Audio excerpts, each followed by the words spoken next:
नमस्कार साथीहरु, सबैजनालाई स्वागत छ मेरो भिडियोमा। यतापट्टि हुनुहुन्छ सुदन किराती। एमसीसी मजाले खानुपर्छ र पास गर्नुपर्छ, कुनै पनि घाटी होइन भनेर पास गर्ने, सदनमा बसेर संसदमा बसेर पास गर्ने व्यक्ति सुदन किराती भने यतापट्टि ढुङ्गा बोकेर देश बनाउँछु र क्युआर बोकेर ऋण नलगाइकन देश बनाउँछु, क्युआरमा नेपालले पैसा हालिदिन्छ भन्ने हर्क साम्बाङ ज्यू। अब कुरा गरौँ यता सुदन किराती ज्यूको। सुदन किराती ज्यू भनेको हाम्रो भोजपुर जिल्लाको हो। भोजपुर जिल्लाबाट पहिला माओवादीबाट धेरैचोटि संसद र मान्यज्यू बनाएर पर्यटन मन्त्रीसम्म बनाए नेपाली जनताले। तर हाम्रै भोजपुर जिल्लामा अहिलेसम्म एउटा माखोधरी मार्न नसक्ने एउटा सुदन किरातीज्यू अहिले हर्क साम्बाङको पार्टीमा मिसिनु भएछ। जुगौँ जुगदेखि माओवादीमा झन्डु पम लागेर खाँदै हिँडेको, जनतालाई ठग्दै हिँडेको र त्यस ठाउँबाट अब चाहिँ ठग्न मैले सक्दिनँ, अब चाहिँ म पाउँदिनँ भनिसकेपछि फेरि यता श्रम संस्कृतितिर लाग्नु भएको रहेछ।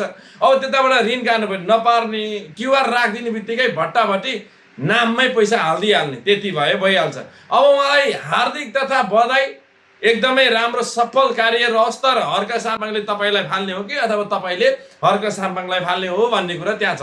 अब हर्क साम्बाङले एमसीसी को मतियार भनेर हिजो कुलमान ज्यू एउटा कर्मचारीलाई भन्दै गर्दाखेरि चाहिँ अब यसको एन्सर अब कुलमान ज्यूले दिनुभएको थिएन। तर अब चाहिँ एन्सर दिने मान्छे आफ्नो पार्टीभित्र प्रवेश गराउनु भएको छ। एकचोटि उहाँलाई पनि सोध्ने हो कि हिजोको दिनमा एमसीसी पास गर्नको लागि त उनीहरूले नै मजाले कानुनको विधि विधान बनाएर सत्य तथ्य छानबिन गरेर उनीहरूले नै यो आत्मघाती होइन, हामीलाई यो नेपालमा पैसा चाहिन्छ भनेर उनीहरूले नै पैसा पास गरेर एमसीसी पास गरेर पैसा ल्याएर खामखुम खाएका पनि हुन्। उनीहरूले चाहिन्छ मात्रै होइन, देश विकास मात्रै होइन, उनीहरूकै पार्टीको मान्छे भेला भएर पैसा बाँडेर खाएको छ। यो कुरा सबै सुदन किरातीलाई थाहा छ। अब यिनी भनेको फेरि आफ्नै थालमा खाने, थालमा जुन थालमा खाने त्यही थालमा धुलो पारेर हिँड्ने व्यक्ति पनि हुन्।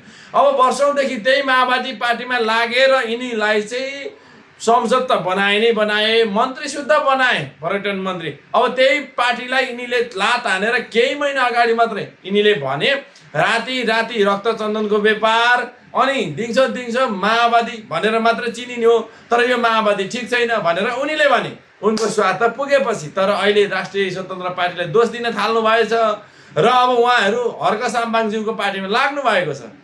वेट यस्ता कहानीहरू धेरै छन् र आउँछन्। तपाईँहरू जस्ता व्यक्तिहरू धेरै सलमदार जानुभएको छ।